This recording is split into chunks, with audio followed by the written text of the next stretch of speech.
शक्तिपीठ योग माया मंदिर में दर्शन करने का सौभाग्य प्राप्त हुआ।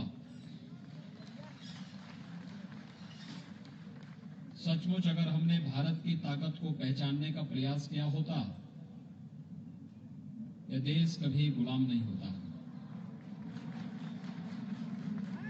इस देश ने देश में छुपे हुए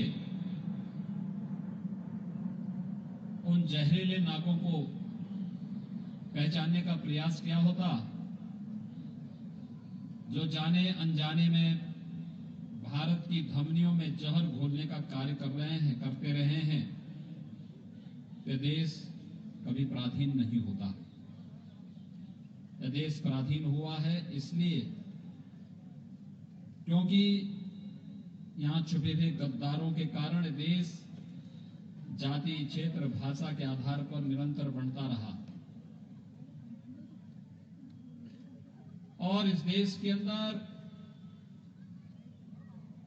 निरंतर अलग अलग भूभागों में कोई जाति के आधार पर, कोई क्षेत्र के आधार पर, कोई भाषा के आधार पर, किसी अन्य वाद के आधार पर देश को बांटता रहा। पहली बार देश के अंदर ये सौभाग्य प्राप्त हुआ है कि नरेंद्र मोदी जी के नेतृत्व में पिछले 5.5 वर्षों से एक ऐसी सरकार कार्य कर रही है जिस सरकार का एजेंडा स्पष्ट है, देश के प्रति जिसकी दृष्टि स्पष्ट है, दृष्टिकोण भी स्पष्ट है, विकास के लिए, सुशासन के लिए और राष्ट्रवाद के अपने मुद्दों के लिए जिस सरकार ने देश के अंदर अपनी एक नई पहचान बनाई है और बन रही भारत की इस पहचान से आज दुनिया भारत के प्रति लालायित हुआ है। भाइयों बहनों, पूरी दुनिया के अंदर आज भारत को एक नई पहचान मिली है। दुनिया भारत को आज सम्मान की दृष्टि से देखने लग गया है। यह अचानक नहीं हुआ, इसके लिए मोदी जी को भारत के अंदर कार्य करना पड़ा। 5 वर्ष में मोदी जी ने 2 करोड़ परिवारों को आवास दिए हैं। 2 करोड़ परिवार का मतलब जानते हैं आप? 200 लाख लोगों को। 4 करोड़ परिवारों को निःशुल्क विद्युत के कनेक्शन दिए हैं। ऐसा नहीं कि विद्युत की लाइन थी और कनेक्शन दे दे। 4 करोड़ लोगों को विद्युत की सुविधा निःशुल्क उपलब्ध कराने का मतलब वहां तक विद्युत की लाइन पहुंचाई गई, तब वहां से कनेक्शन दिए गए। 8 करोड़ गरीबों को रसोई गैस के कनेक्शन निःशुल्क उपलब्ध कराए गए और 10 करोड़ गरीबों को एक शौचालय उपलब्ध कराया गया। 12 करोड़ किसानों को प्रधानमंत्री किसान सम्मान निधि का लाभ दिया गया। 15 करोड़ युवाओं को प्रधानमंत्री मुद्रा योजना, स्टैंड अप की योजना, स्टार्टअप की योजना, मेक इन इंडिया की योजना के साथ जोड़ करके आर्थिक स्वावलंबन की ओर अग्रसर किया गया। 46 करोड़ गरीबों के बैंक में खाते खुलवाए गए और 50 करोड़ गरीबों को 5 लाख रुपए हर वर्ष आयुष्मान भारत में स्वास्थ्य सुविधा उपलब्ध कराई गई। कहीं मेट्रो की लाइन, कहीं रेलवे, कहीं हाईवे, कहीं वाटरवे, कहीं एयर कनेक्टिविटी, इसको युद्ध स्तर पर बढ़ाया गया। कहीं आईआईटी, कहीं आईएम, कहीं एम्स, इनकी स्थापना हुई। देश के अंदर हर 3 लोकसभा क्षेत्र के बीच में एक नए मेडिकल कॉलेज की स्थापना की गई। इसमें किसी की जाति नहीं देखी गई, किसी का क्षेत्र नहीं देखा गया, किसी का भाषा नहीं देखी गई, किसी का मत नहीं देखा गया, किसी का मजहब नहीं देखा गया। विकास सबका, लेकिन तुष्टीकरण किसी का नहीं। इस अभियान के साथ मोदी जी ने कार्य किया। जब भारत के अंदर खुशहाली लाने में मोदी जी सफल हुए, तब दुनिया में भारत की प्रतिष्ठा बढ़ी। एक तरफ मोदी जी का यह कार्य देश के लिए, और दूसरी तरफ 5 साल पहले दिल्ली के अंदर आप लोगों ने अरविंद केजरीवाल को भी वोट देकर के उसकी सरकार बनवाई थी। अब श्रीमान केजरीवाल जी की ही पूरी कहानी को आपके सामने कहेंगे तो आप भी कहेंगे कि वास्तव में गलती हुई। इन्होंने कहा था ना कि हर विधानसभा क्षेत्र में अच्छे स्कूल खोलेंगे। इन्होंने कहा था ना दिल्ली के लोगों को आरओ का पानी पिलाएंगे। इन्होंने कहा था दिल्ली की सड़कों को अच्छा बनाएंगे, लटकते हुए तारों को दुर्घटना के लिए नहीं बल्कि इनको अंडरग्राउंड कराएंगे, पब्लिक ट्रांसपोर्ट सिस्टम को बेहतर बनाएंगे। कुछ किया? पाठशाला नहीं खुलवाई, मधुशाला खुलवा दी। हर मोहल्ले में शराब की एक नई दुकान खुल गई। आम आदमी पार्टी का व्यक्ति उसका एजेंट बन गया और वह मोहल्ले मोहल्ले शराब पिलाने लग गया। इन्होंने कहा था शुद्ध आरओ का पानी पिलाएंगे। यमुना जी को पहले से ज्यादा गंदा करके जहरीला पानी बना दिया, पिला दिया, और उस जहरीले पानी की सप्लाई जब हो रही है तो केजरीवाल जी तो खांसते ही थे, आज पूरी दिल्ली खांस रही है। आपको क्या मैं झूठ बोल रहा हूं? ये सच्चाई है ना। इन्होंने कहा हम पब्लिक ट्रांसपोर्ट सिस्टम को ठीक करेंगे। पब्लिक ट्रांसपोर्ट सिस्टम को ठीक नहीं कर पाए। लेकिन भाइयों बहनों, डीडीसी की बस देश के अंदर पब्लिक ट्रांसपोर्ट के लिए बेहतर मानी जाती थी। पहले से बेड़ा आधा हो गया और केजरीवाल जी अगले 5 साल रहे तो डीडीसी की बस भी नहीं चलेगी दिल्ली के अंदर। और तय मानिए, अगर हाईकोर्ट हस्तक्षेप नहीं करता अब तक दिल्ली का मेट्रो भी खड़ा हो गया होता। वो व्यक्ति अच्छा कर ही नहीं सकता, कुछ अच्छा कर ही नहीं सकता, अच्छा सोच ही नहीं सकता। आपने देखा होगा एक भी अच्छे कार्य में केजरीवाल जी का समर्थन नहीं मिलता है। उनका समर्थन कब मिलता है? जब किसी विधानसभा क्षेत्र में जेएनयू है ना, ये भारत के पैसे से चलता है ना, वहां नारे क्या लगते हैं?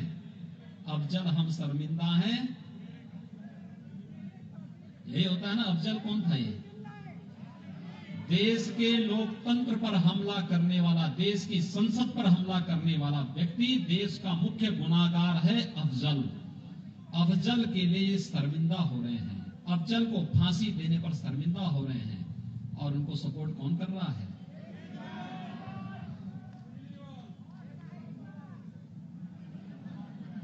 भाइयों बहनों, इन लोगों की सहानुभूति किसके साथ है? दिल्ली के अंदर जिन लोगों ने ये नारे दिए थे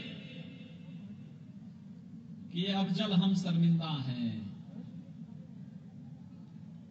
देश की न्यायपालिका के द्वारा फांसी की सजा सुनाए गए एक दरिंदे के बारे में उमर खालिद और कन्हैया लाल के समर्थन में अरविंद केजरीवाल की सहानुभूति। जामिया मिलिया की आगजनी आपने देखी होगी ना।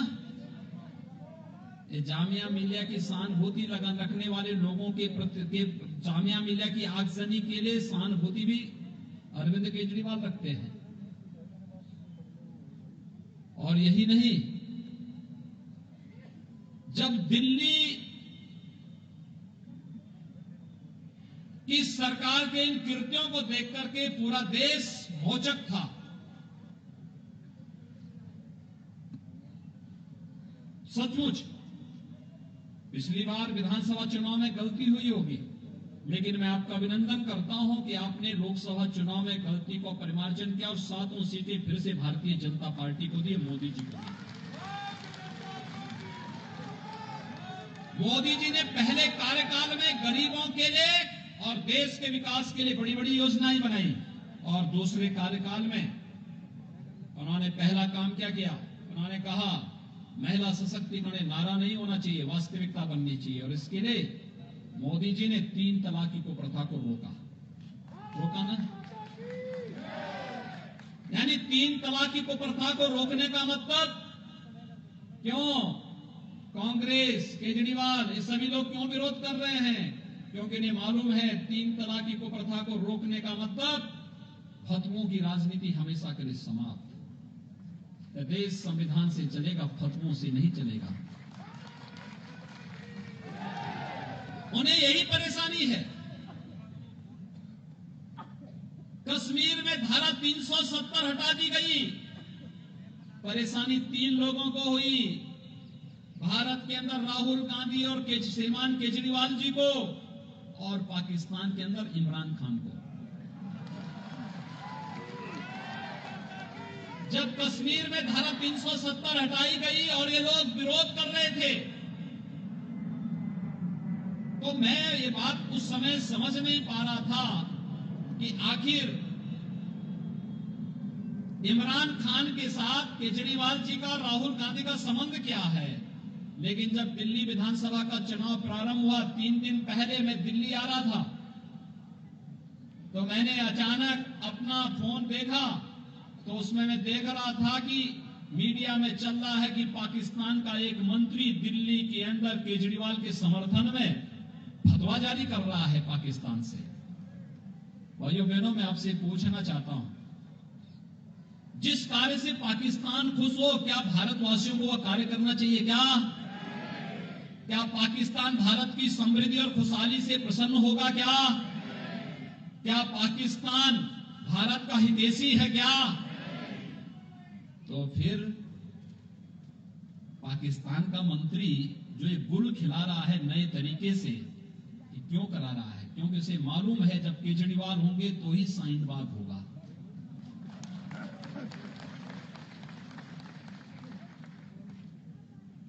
श्रीमान केजरीवाल जी को दिल्ली के अंदर जनता के लिए पानी की चिंता नहीं, सड़क की चिंता नहीं, लटकते हुए झूलते हुए तारों की चिंता नहीं, अच्छी पाठशाला की चिंता नहीं, अच्छे स्वास्थ्य केंद्रों की चिंता नहीं, शुद्ध पेयजल की चिंता नहीं।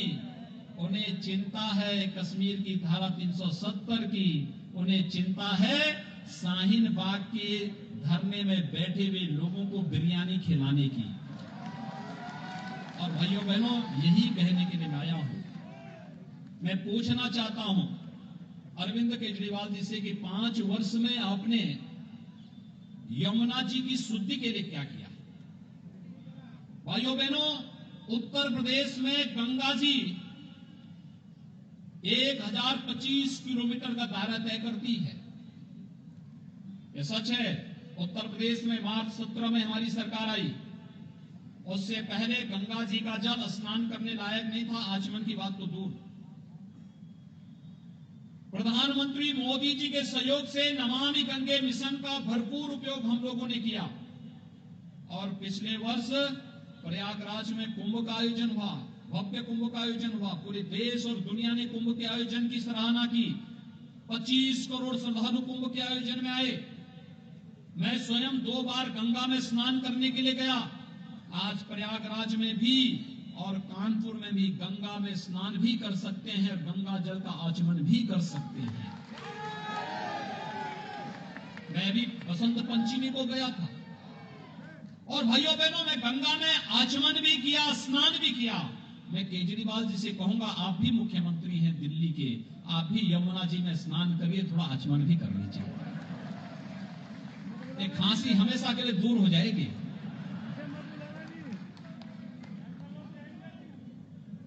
आखिर दिल्ली के लोगों को अपने आप को बोतल बंद पानी पिएंगे घर के अंदर चुपचाप। आप देखते होंगे ना, जब लेफ्टिनेंट गवर्नर के यहाँ धरने में बैठे थे, रेल भवन के सामने धरने पर जब बैठे थे, तो चुपचाप बोतल पानी पीते थे, और दिल्ली वासियों को यमुना का जहरीला पानी पिला पिला करके बीमार कर रहे थे। सुप्रीम कोर्ट को सख्त टिप्पणी करनी पड़ी थी। भाइयों बहनों, इन लोगों की मंशा साफ नहीं है, देश के लिए भी नहीं, दिल्ली के लिए भी नहीं। और इसीलिए आप सबसे अपील करने के लिए, ये राष्ट्रीय राजधानी है, बहुत पीड़ा होती है यहां की सड़कों को देख करके, यहां की दुर्व्यवस्था को देख करके। वो चाहते नहीं, कह रहे डीडीसी में फ्री करते हैं, जब बस ही नहीं रहेगी तो फ्री करेगा कहां से। कह रहे पानी फ्री में पिलाएंगे, अरे जब पानी नहीं रहेगा तो पिलाएंगे फ्री कहां से। दिल्ली के अंदर टैंकर से पानी जाए, इससे ज्यादा शर्मिंदगी वाली स्थिति कहां हो सकती है। एक तरफ प्रधानमंत्री मोदी जी हैं जिन्होंने कहा हर घर नल पहुंचाएंगे, 1731 कॉलोनियों को उन्होंने अनऑथराइज कॉलोनी को ऑथराइज करके उन्होंने कहा हम आवास देंगे, हम सारी सुविधाएं देंगे, लेकिन लीगल वे से देंगे। और लीगल वे के तहत इस कार्यक्रम को आगे बढ़ाने के लिए भारतीय जनता पार्टी भाइयों बहनों आपके पास आई है। इतनी भारी संख्या में आप उपस्थित हुए हैं। गलती का परिमार्जन करने का एक अवसर, एक गलती अपने लिए आने वाली पीढ़ी के लिए नहीं होने देंगे। और केजरीवाल के नाम पर जिस प्रकार का, यानी इतना गैर जिम्मेदार, गैर भरोसेमंद व्यक्ति अभी कुछ बोलेगा, बाद में कहेगा कि ये मैंने नहीं कहा। एक दिन आरोप लगाएगा, अगले दिन कोर्ट में जाके माफी मांगेगा। एक दिन आरोप लगा के कहेगा कि मेरे पास सबूत हैं, और जब बोला जाता सबूत दिखाओ, कहते हैं तो राजनीति में चलता है। ऐसा नहीं होना चाहिए भाइयों बहनों। इसीलिए आज मैं आपके बीच आया हूं आपसे कहने के लिए, मेहरौली और देश विकास के पथ पर आगे बढ़ रहा है। इस विकास के क्रम को आगे बढ़ाने के लिए केंद्र की सरकार और राज्य की सरकार समान भाव के साथ बढ़े, एक विश्वास और एक विचारधारा के साथ आगे बढ़े। इसके लिए विकास, सुशासन और राष्ट्रवाद के मुद्दे पर भारतीय जनता पार्टी आप सबके बीच में आई है। आप सबसे अपील करने के लिए, भारतीय जनता पार्टी के प्रत्याशियों को विजयी बना करके दिखाइए, और फिर मोदी जी के नेतृत्व में केंद्र सरकार और राज्य सरकार मिलकर के दिल्ली को दिल्ली का गौरव दिलाने का कार्य करेंगे। और इसी के लिए श्रीमती किरण कुसुम खत्री जी को कमल चुनाव चिन्ह पर विजयी बनाने की अपील करने के लिए आज मैं विशेष रूप से आपके बीच यहां पर उपस्थित हुआ हूं। इतनी भारी संख्या आपकी है, आप में से हर मतदाता 10-10 नए मतदाताओं को जोड़ने का संकल्प ले ले। तो भाइयों बहनों, कुसुम जी के सामने जितने भी प्रत्याशी हैं, इन सब की होगी जमानत जब्त। भारतीय जनता पार्टी भारी मतों से विजयी बनेगी, और भारतीय जनता पार्टी के इस विजयी अभियान का हम सब हिस्सा बने, इस दृष्टि से आप सबका आह्वान करने के लिए मैं आपके बीच उपस्थित हुआ हूं। कि आप सहमत हैं? आप सभी जो मैंने कहा आप मुझसे सहमत हैं? विकास चाहते हैं, सुशासन चाहते हैं, राष्ट्रवाद चाहते हैं? दोनों हाथ पा करके बोलिए, जहां तक मेरी आवाज जा रही है। दोनों सभी सहमत हैं? सभी मेरी बातों से सहमत हैं? दोनों हाथ उठा करके बोलेंगे भारत माता की, भारत माता की, भारत माता की जय जय, जय जय श्री राम।